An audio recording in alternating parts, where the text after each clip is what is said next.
Out Recovery Hour. I'm Bob Sharits, and a happy Monday to everybody. I'd like to take a moment to remind everyone that if you're sitting here at the beginning of our week on a Monday and you're looking at this big week that's in front of you with all the stuff that you have to do, to take a moment right now to stop and let's get a new perspective on it. Let's take this opportunity with this big, beautiful week sitting in front of us to get grateful for all the reasons we have to be grateful and all the opportunities that we have to be of service to others, to help our loved ones and those around us, to be helpful to our neighbors, and to really grow from the opportunities that may seem like struggles right now that we can absolutely take advantage of and grow from those opportunities. Again, welcome to the show. We are the Way Out Recovery, SCV, local rehabilitation treatment center for drug and alcohol issues with adults, adolescents, and also families. We are located on the corner of Plum and Bouquet Canyon, and our physical address is 28118 Bouquet Canyon. Our phone number, remember that asking for help is the first step. If you don't ask us for help, ask somebody for help, whether it's your clergyman, your neighbor, your family, your school, local law enforcement. Ask somebody for help. You know, we live in a world today where recovery is absolutely possible when it comes to drug and alcohol use, and there is help available in many different forms. Please call us at 296-4444 or visit our awesome website at thewayoutrecoveryscv.com, and online on our webpage you can email us on that webpage, or you can schedule a confidential assessment on that webpage, and it goes directly to my email, and we'll set you up for an appointment and get you in there and try to help in any way that we possibly can. You know, everybody that we help doesn't always come to us. Sometimes they come in and they meet with us, and we find that they would be better served somewhere else, or a less intensive program, or even a more intensive program. But it all begins with that appointment, and we can bring you in and give you that full confidential assessment and see what's best for you and your families and give you the help that you need. Sometimes it's multiple avenues: therapy, outpatient services, inpatient services, maybe a detox that you need. But go ahead and give us a call at 296-4444, or go sign up for that confidential assessment at thewayoutrecoveryscv.com. Some of the services that we provide over there at the Way Out, we do drug testing for the Cadre program inside of the William S. Hart School District. We offer counseling for you and your families. Part of our treatment includes outdoor activities. We use drum therapy in our groups and in our individuals. We have family counseling over there. We do relapse prevention, education on drugs and alcohol, and implementation of healthy coping skills, teaching you a new way to live. We also sit down with our clients and we teach them how to engage in life on their practical skills. So we'll sit down with our high school students or our young adults oftentimes and help them fill out resumes, get jobs, things like that. Will help you clean up community service, get your, if you have any outstanding legal obligations, help you do that. We also work very closely with a psychiatrist. So if there's co-occurring disorders going on along with the substance use disorder, we can have you evaluated in a very short period of time. And if medications are necessary, we have a psychiatrist that can prescribe those as well. Our clinical director is also a marriage family therapist, and so we have a therapist on staff. And we also also have many, many resources to community organizations and other therapists for any various issues that might go on.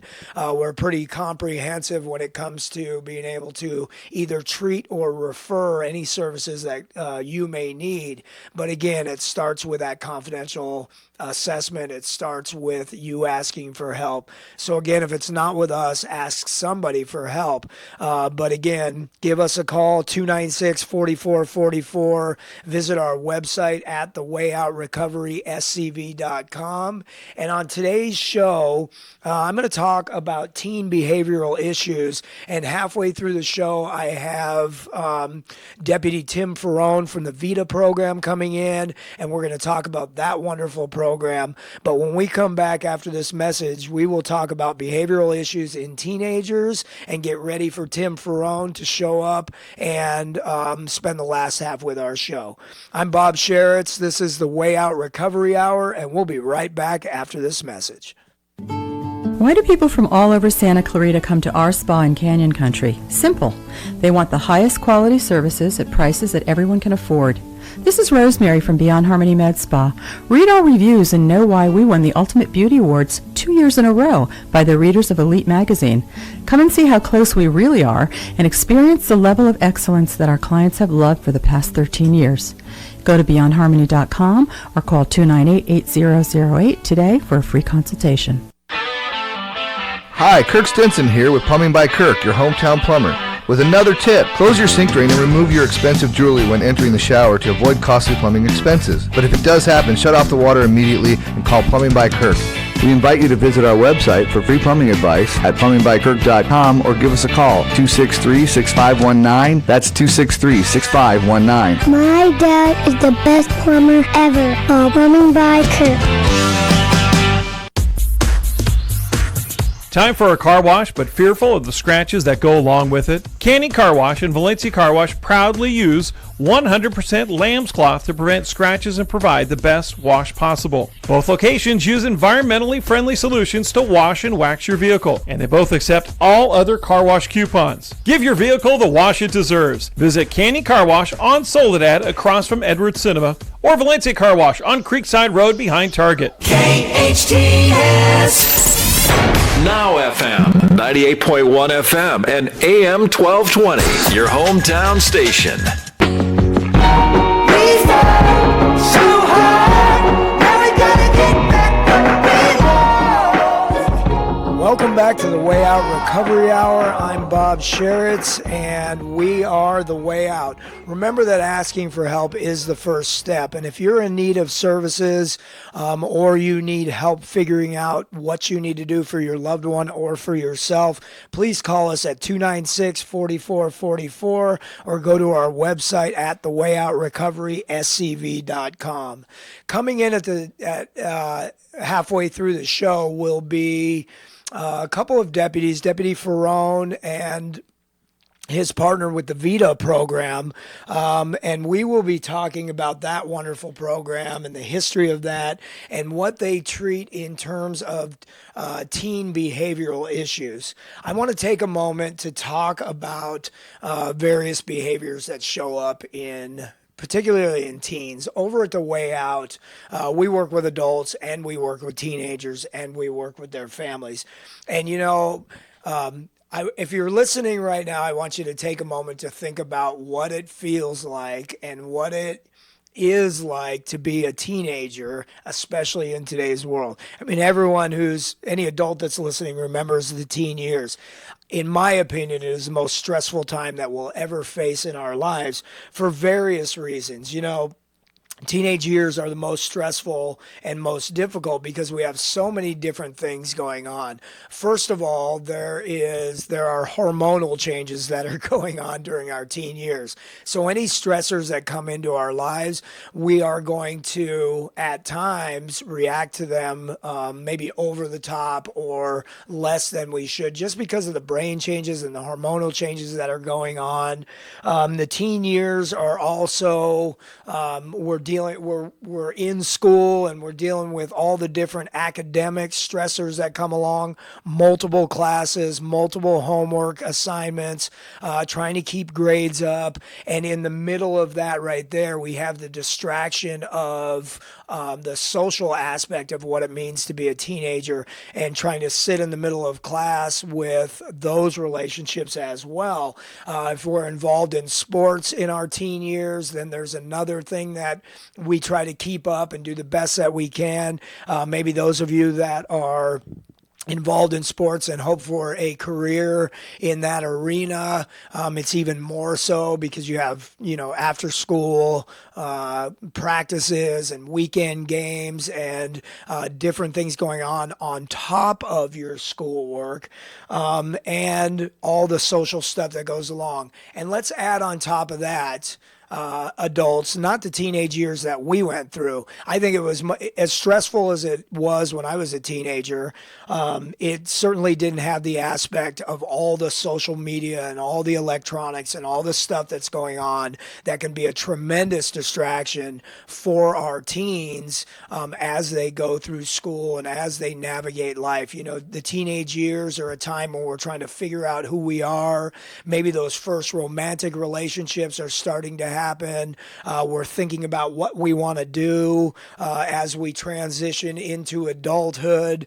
We're trying to navigate relationships with our parents and with other adults. And so I think that I have painted a bit of a picture of what it means to be a teenager.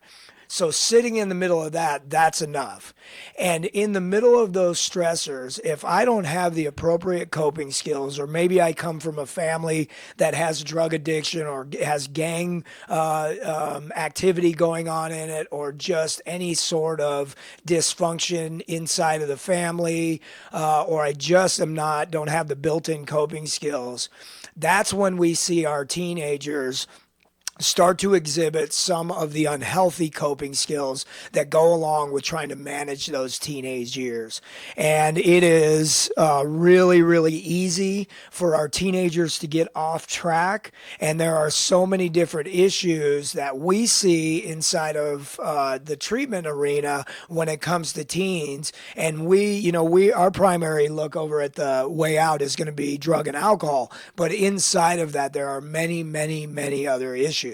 And teenagers, when they are asking for help and don't have the skills to ask for help and are in trouble, they will act out in many, many different ways. And so some of the things that, some of the behaviors that we see coming through the doors of our treatment center, and I'm sure that they see the same sort of behaviors and they deal with a multitude of these behaviors over at the VITA program, are things like teen violence, skipping school, drug use, problems around dangerous sex habits, theft and stealing, self-harm. They may see people come through the door with eating disorders, anxiety disorders, depression. There may be bullying on either side going on, suicidality, and even gang affiliation as well. And so there's a multitude of issues that show up when a teenager is trying to navigate life and just doesn't have the skills to do that, and not really any resources to grab a hold of and any coping skills to do that. I want to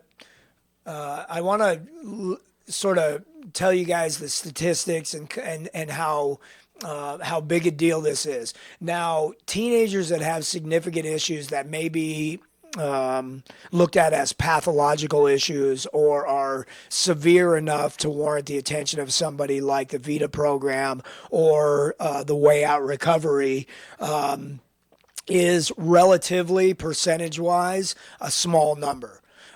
It is most of our kids that are out there, most of the kids that are in school, although they deal with the same teen stressors, most of them will end up doing okay.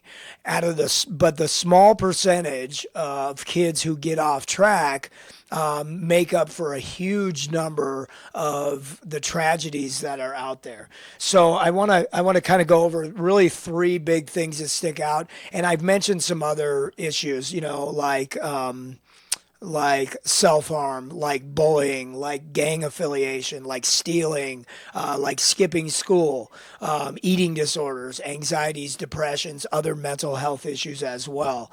But some of the things that are fairly significant that can get a teen really off track are things like issues around sex, STDs, teen pregnancy, and just for to give you guys a number, between the ages of 15 and 18-year-olds in the United States, there are approximately, according to the CDC, 250,000 children born in that age group in the United States every year.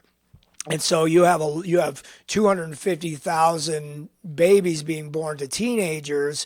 So now you have the dynamic of grandparents becoming parents over again sometimes, households full of multi-generation of children living together, and really teens who are now have a big focus on this new baby that's coming into their life, on top of all the things that I mentioned earlier.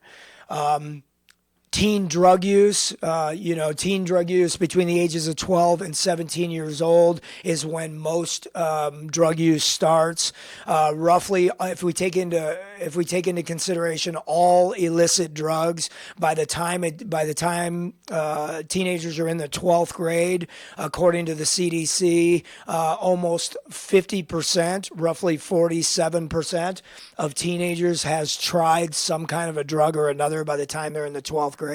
So half of the teens that are in school have at least tried a drug, and that's all drugs combined. Doesn't mean that all of them are addicted, doesn't mean all of them will have problems, but half of the teenagers that are by the time they reach 12th grade have tried drugs. And then one of the biggest issues in the teen age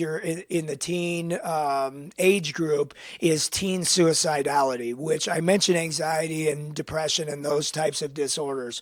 But I want to spend a moment because, if we get into a teen's life early enough with interventions and we help them have coping skills, we can reduce the number of teen suicides.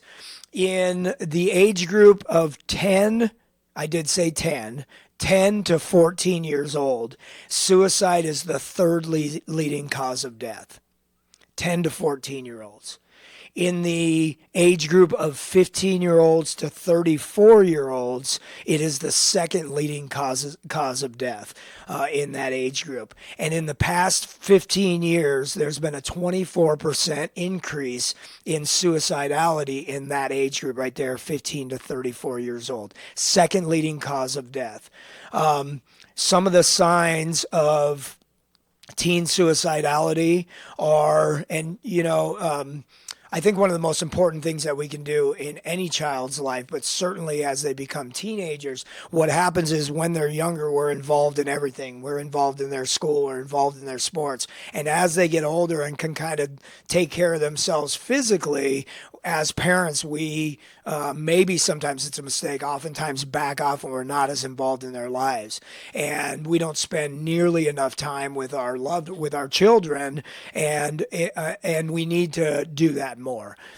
As we're spending time with our children, we are going to notice if there are any changes in grades, changes in friends, changes in the way they're dressing or the music that they're listening to, being isolated or not wanting to spend time with the family. There are a lot of different signs that something's going on in a teen's life. But if we are spending time on a regular basis with our teens, and I don't just mean saying hi and there they go, sitting down for dinners, having conversations, looking them in the eye, spending quality time with our kids, then most of the time we're going to see when something's going on in their life. Doesn't mean that it's going to be something really dramatic and that they're going to go off, but we can intervene earlier. In terms of suicidality, If you notice that your teen is talking more about suicidality, about suicide, if that's a regular in their vocabulary, that is one of the warning signs. If they are making statements of hopelessness or uselessness or worthlessness, that can also be one of the signs to watch out for. If they are showing signs of depressiveness, isolation, crying a lot, things like that, that can be a sign as well. If they have a preoccupation with death and suicide and destruction, that can also be a sign of potential suicidality. If they're taking excessive risks, all of a sudden they're displaying behaviors that look like they don't care about themselves or others around them, that can also be a sign to watch out for. And the most important thing, again, is to know your kid. Spend time with them, getting to know them over again, and see what's going on in their life. If you or a loved one are suffering from suicidal thoughts or depressiveness and you need to talk to somebody, please call 1-800-273-TALK. That's 1-800-273-8255. That is a suicide prevention hotline, and anybody can call there and talk to them about whatever's going on in your life, but particularly if you're feeling suicidal. If you hear statements of suicidality from a friend in school or a loved one, please take it seriously. Again, in the age group of 10 to 14 years old, suicide is the third leading cause of death. And in the age group of 15 to 34-year-olds, it is the second leading cause of death. So take it seriously. If anybody's talking about that, then please call for help. Please don't keep it to yourself. And if we do that and we know our kids, we can prevent a lot of that stuff. You know, the issues that may lead up to that suicidality or may lead up to severe lifelong problems can oftentimes be curbed or sidetracked if we as adults can intervene in a person's life. Over at the Way Out, we deal primarily with substance use disorders. After this break, we are going to have in studio with us Tim Ferrone and another deputy in charge of the VITA program. And the VITA program has been in the Santa Clarita Valley for a long time, and they're helping teens. And any of these issues that stand out, oftentimes the VITA program is equipped to help with that. So we're going to bring them in after the break, and we're going to find out a little bit about the VITA program, and then we're going to find out what services they provide.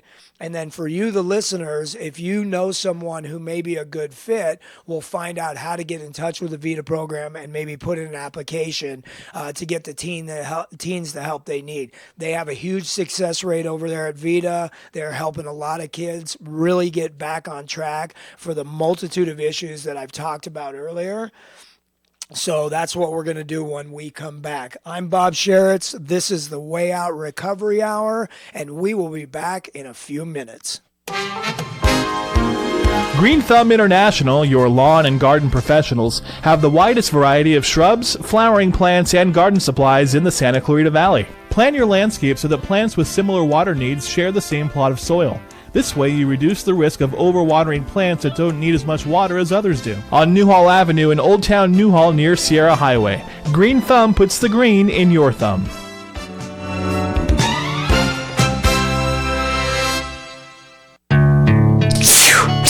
It's allergy season again. You've tried it all, yet your sinuses continue to be a problem. Try something different, something holistic, something that will really work. Acupuncture. Kathleen Keneally is Santa Clarita's acupuncture and innate specialist. She's been treating many of your neighbors and their children for allergies, sinuses, headaches, and pain. Find out how acupuncture can improve the quality of your life. Call Kathleen Keneally for a free phone consultation. 252-4100. 252-4100. Acupuncture. It really works. Do you like to rock across Africa? Then the wait is over. Africa Rocks! Africa's Greatest Hits is now available at the San Diego Zoo! And who could forget 99 red baboons? Or the African crested porcupine smash hit, I Got Quills to Pay the Bills! Hey, don't get too close! And the hits keep on coming! Africa Rocks has all your favorites from 6 different African habitats. Hungry like a leopard. Ibex is back. Harder, better, fossa stronger. And a new track from Kendrick Lamar. Now, Larry, Yes, Chuck? a collection of this magnitude, I'd fly to Africa. Well, don't pack your bags, friend. Africa Rocks is only available right here at the San Diego Zoo. Wow, that really does rock. No, it Africa Rocks. Welcome to Africa Rocks. Experience 6 different African habitats, including our first ever aquatic enclosure with African penguins. Only at the San Diego Zoo. Santa Clarita's hometown station. Now FM, 98.1 FM and AM 1220. Your hometown station. We fought so hard, now we gotta get back what we lost. Welcome back to the Way Out Recovery Hour. I'm Bob Sharits, and before the break, I was talking about teen behavioral issues and what at-risk youth kind of looks like and some of the issues that show up. And, teens face a multitude of issues on a daily basis, and it's a very stressful time in any of our lives. In my opinion, I think the most stressful time in our lives. But those issues don't always turn into what's considered at risk. They don't always turn into what's considered pathological behavior. And some of the things that I mentioned were like violence, skipping school, drug use, sex, stealing, self-harm, eating disorders, mental health issues like anxiety, depression, gang affiliation, things like that. It doesn't always turn into that, but if it does, we want to be able to intervene as quickly as we possibly can in a teenager's life. And so what we're doing on the show today is we are offering you as parents some tips on how to do that. One of the best programs that is out here for at-risk youth is a program called VITA. I have in studio with me 2 deputies from the VITA program, and I'm going to have them introduce themselves, and we'll talk about what VITA is. Sure, I'm Deputy Ferrone. Good afternoon. I'm Deputy Sarah Templeton. And the VITA program is it's a 16-week program. It's intense. It's structured. It's focusing on at-risk males and females between the ages of 11 and 17. We have kids that are referred from the courts, school deputies. A big one for this class is we call it beyond parental control. So they not necessarily have been caught for anything they've committed.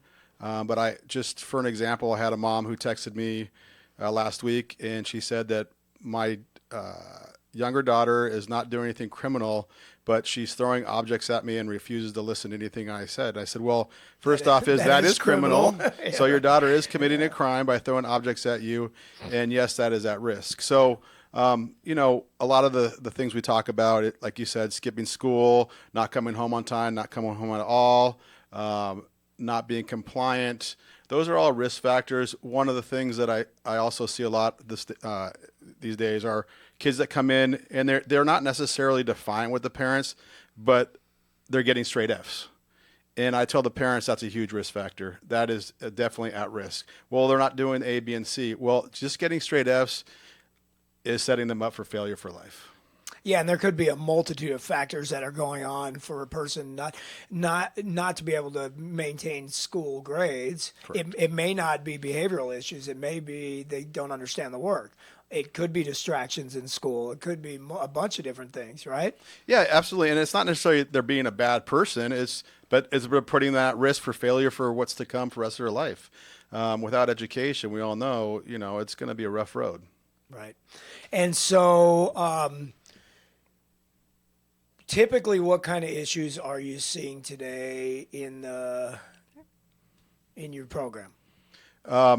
Well, we're seeing a lot of possession of marijuana, drug use, a lot of teen defiance where we're getting not necessarily even single moms anymore. We're just getting kids that just are refusing to do anything. And then when they do get caught for doing something they shouldn't, they're refusing to have consequences.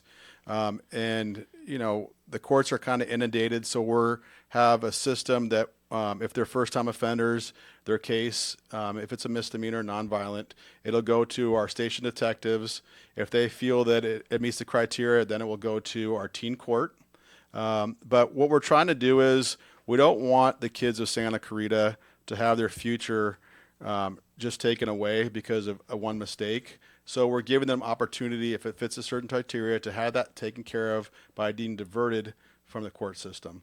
But what we're seeing are a lot of kids, even with that opportunity, they're still not willing to follow through. And it's very kind of confusing to us in law enforcement that these kids don't understand the gravity of not completing a program. Everybody, when they were younger, thought that their records could be taken away or wiped away. That's not true. Right. When we run a person, whether they got a ticket for a cigarette to truancy, it's on the record for life. I've run hundreds and thousands of kids, and I've only seen one where I couldn't find something where it's just said it unable to obtain. Some kind of special circumstances. Exactly. Yeah.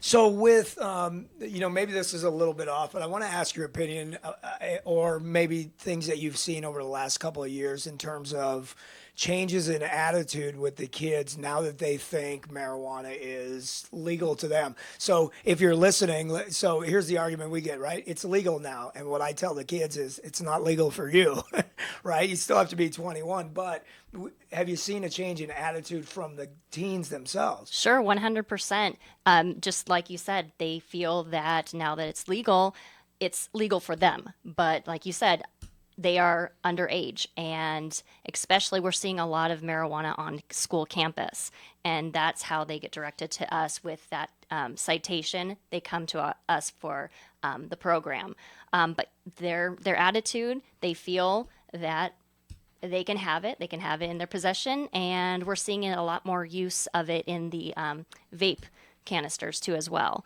So they're using it in that direction. And we have a lot of guest speakers that come in throughout our 16-week program, and we try to help them understand that, first off, it's illegal for them and how harmful it is to their body. So we have a gentleman that comes in and breaks that down of what it can do to their body as well during the program. One of our many guest speakers. So education on the dangers of drug use is part of the services that are provided. Correct. We touch on several different aspects of things that teens are going to face throughout their life. Bullying in school, gangs, sex, drugs, everything that they are facing in a teenager's life. We bring a guest speaker in to talk to them. Usually that portion is on our Saturdays in the afternoon for about 2 to 3 hours. We'll have that. Has there been an impact on referrals, or I know you talked about the system being inundated, and we understand like how many people are being referred to those courts, but like Proposition 47, has that had an impact on anything that you guys do? Not necessarily for the juvenile courts. What we're seeing are a lot of the kids will catch a case while they're at school. And then they'll be given the opportunity. But the problem is some of the parental attitudes are, well, they believe also, it's only marijuana. I don't want to do a 16-week program. And then they're fighting for their child over something that crime they've committed. And, they don't want to do the 16-week program because VITA is a family-oriented program. It's not a one-stop drop-off. Hey, here's $75, 16 weeks, 3 times a week. I'm going to drop my child off, and you're going to fix them. I'm like, this is not an auto shop. You're not going to drop your car off and fix it. You're involved. Your child did not get this way on their own. Things that happened in their life, starting off from the day they were born, brought them to this point, and you're going to be involved. So parents are mandated to come every Thursday night for 2 hours for family counseling also, and it's group counseling. And we're just talking about today's issues, giving them tools to work on with their children. Sometimes we have the kids together, sometimes we separate. But this is something that's going on with the family, not just the child. And we have parents that come in and they're like, I don't understand this child. I have 4 kids. The other 3 went to college. And you know what? Let's just worry about what's going on now. Obviously, something's going on with them. Let's work on it.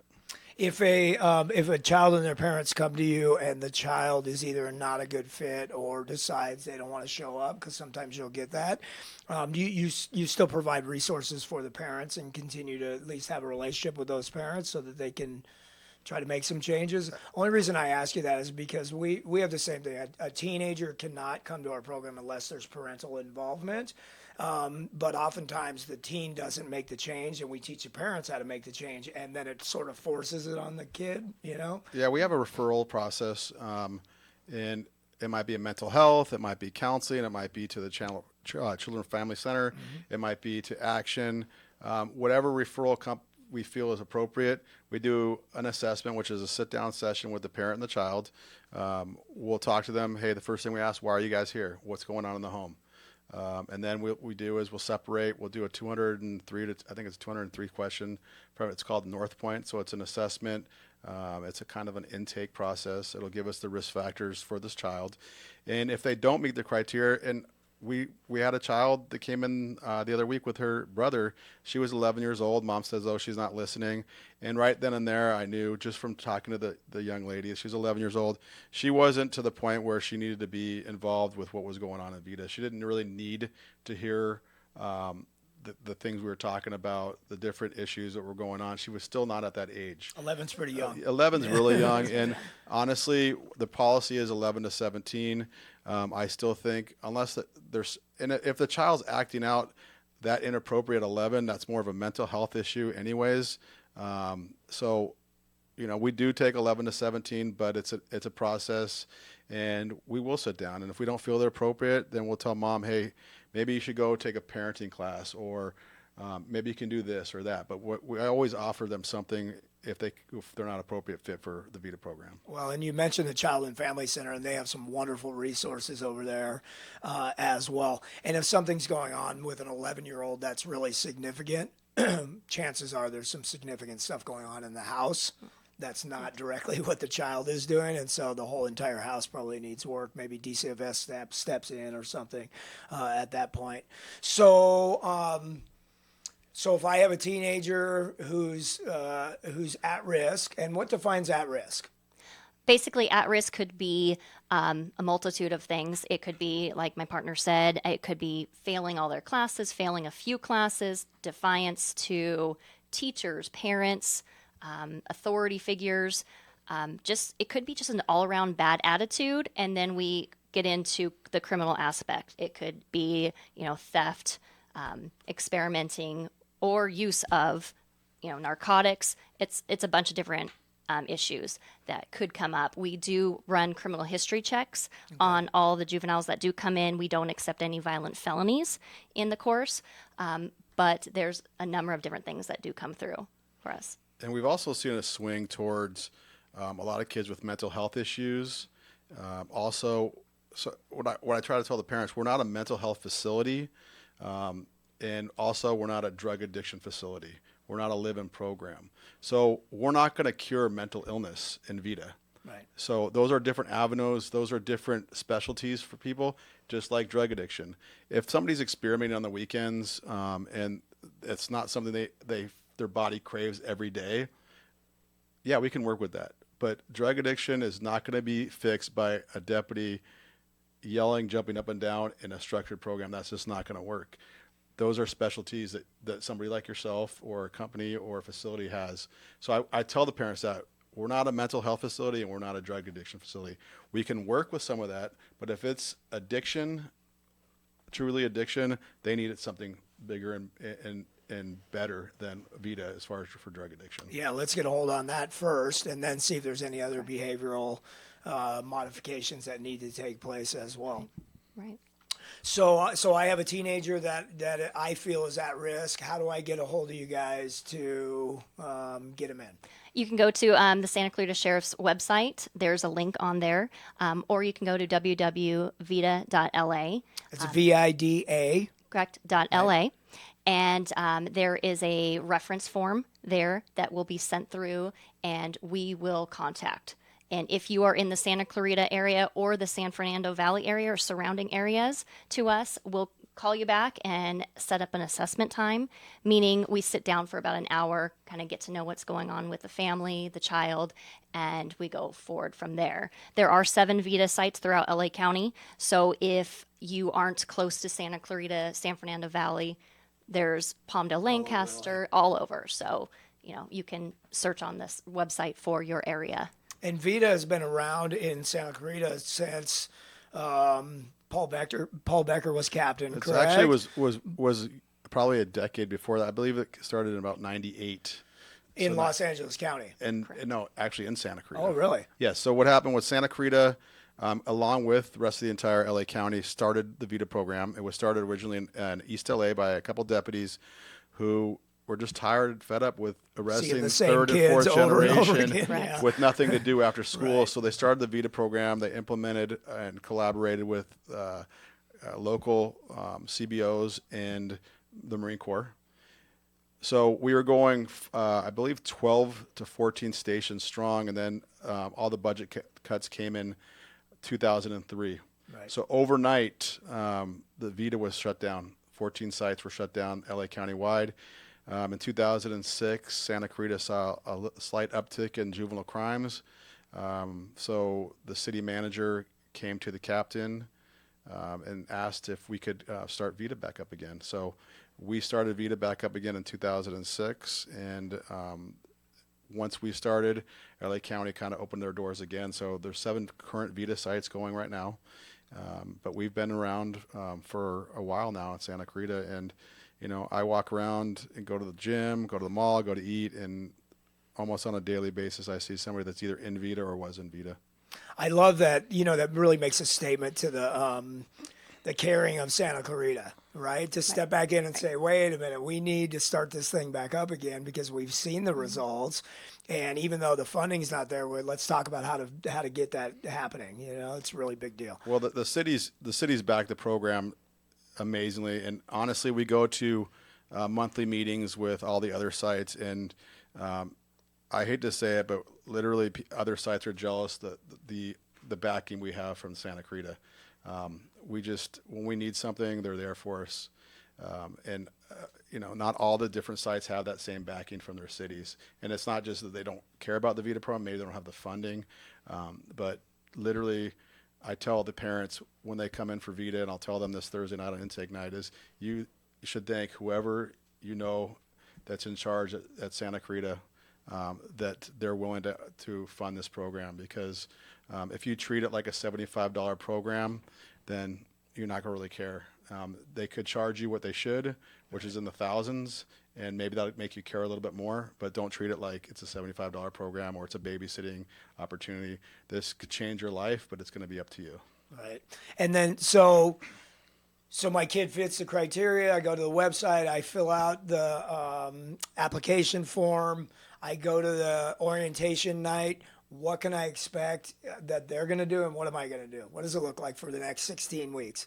For the next 16 weeks, we actually start this Thursday night is what we call our intake night, and we will sit down with all of our 38 participants and the parents. So it's a big group setting, and they'll meet all the staff that's going to be involved for the next 16 weeks.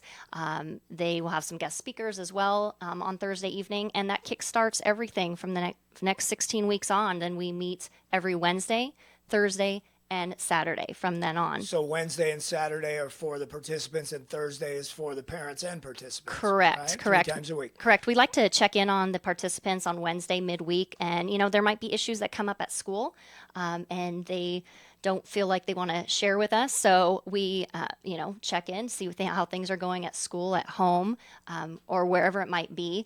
We do 2 home checks throughout those 16 weeks. And we do 2 school checks throughout those 16 weeks. So we're kind of just following them and making sure that they're staying on the right path. And in constant communication with the deputies that are assigned to each one of the schools as well. Correct. All the schools out here are very familiar with us. Same with the school resource deputies. They have our phone numbers, and if there's any issue with participant that is involved in VITA as well, we'll be in constant contact with them, as all the schools, the junior highs, high schools, and surrounding area schools. And then, like I said, the home checks, we like to check in halfway through the program, and it's a time for us to sit down kind of privately with the family and see what's going on, how they're doing in the program, what steps forward they are making for progress, and check in on them. I get the opportunity to collaborate with several what they call wraparound programs. One is called Starview, all over LA County, and then Tarzana Treatment Center has one as well. And when they go into a home, one of the things that they do is offer resources. If you go in and do your home check and somebody doesn't have the means to feed their kids or the transportation or things like that, you guys have, when you go in and do your home visits, if you notice stuff like that, you have resources for all that as well? Correct, we do. Right. Okay. Family Child Center would be one of them for sure. Yeah, Department of Child Family Services, we can be in contact with them if need be. Multitude of services out here in Santa Clarita. We can are just a phone call away for that family. Yeah, as well. It's important because when we, once we start to get to know the families, what I notice is it's never one member of the family who needs help. It's usually a few, and there's a few different issues that are going on. And the more that we're connected with each other in the community, I love when somebody comes through and they say, I have this going on. I go, oh, here, call this guy, call this guy, call this guy. And then we follow through and it all, sort of pans out. Child and Family, again, is a wonderful resources, but it's great that we're all working together to achieve that. Right. We're also partnered with the Chicago School of Psychology. So we have a practicum student with us at all times, Wednesday, Thursday, and Saturdays. So he's there. He's on basically his last leg of schooling, and he's there for the kids. If they're come to us on a Wednesday after school and they're just having a bad day, we'll send them to sit down with him and talk and figure out get to the root of it and see what's going on. And he has a number of resources as well that he can offer the participants and the families as well. I think on some level, you can get higher quality or better counseling out of students who are just finishing up school and they're in their internship hours for like marriage family therapist or whatever.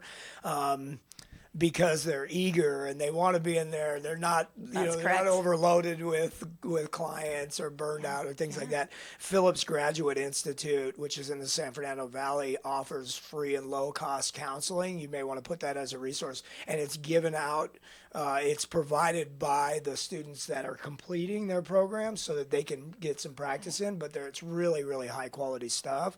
And so I love that idea right there. Because, you like you said, you guys are not there to treat mental health issues, but to have somebody on staff that can do that. Yeah, absolutely. And they can evaluate. And all of our volunteers, especially the school psychology students, they're all vetted through our sergeants, and there's a process for volunteers here. I mean, fingerprint interviews, policies.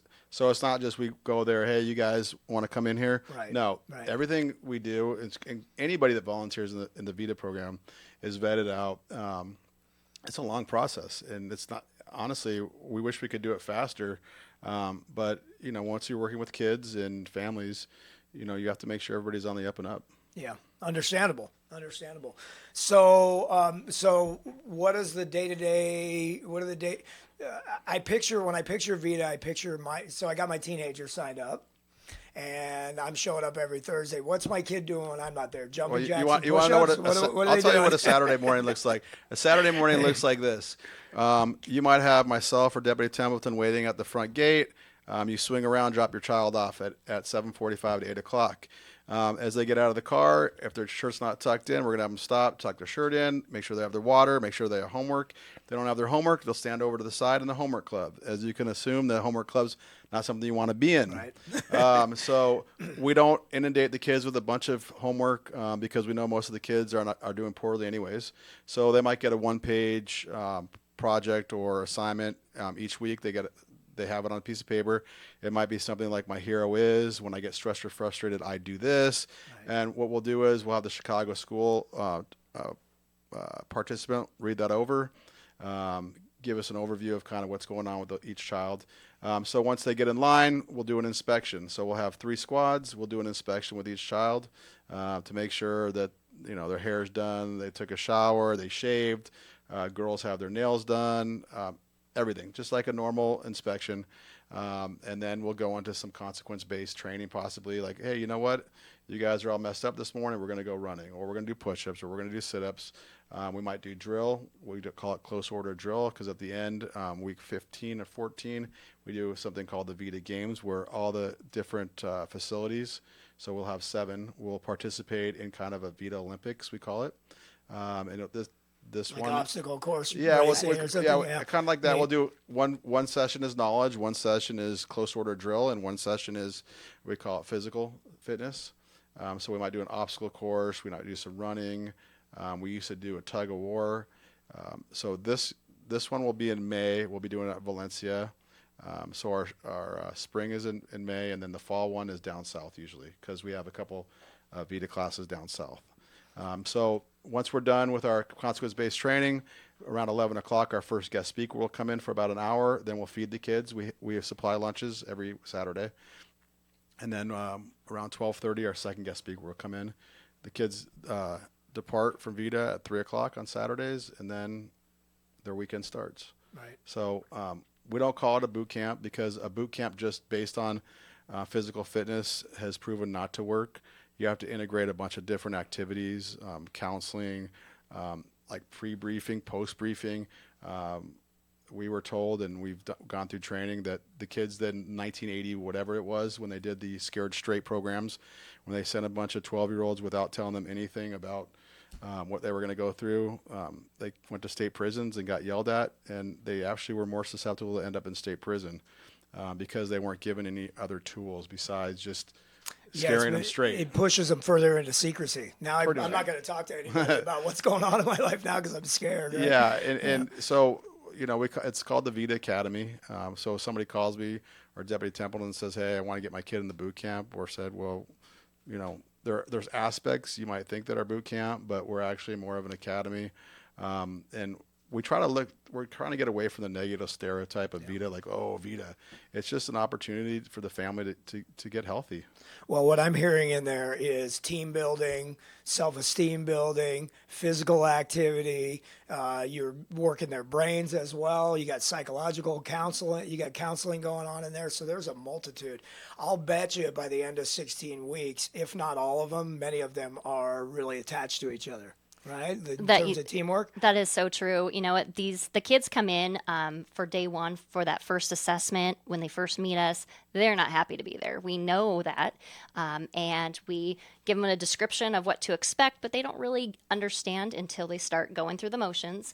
They go through the 16 weeks. About halfway, it becomes more of a mentorship with them. And yes, it's a team. And at the end of that 16 weeks, if we were to say week 15 came along and we told a participant that they can't be there for whatever reason it might be, something happened at school, and they would be in tears. They would be asking us, begging us to be in the program. What can I be? Can I write an essay of why I want to be here? We've had parents give us letters.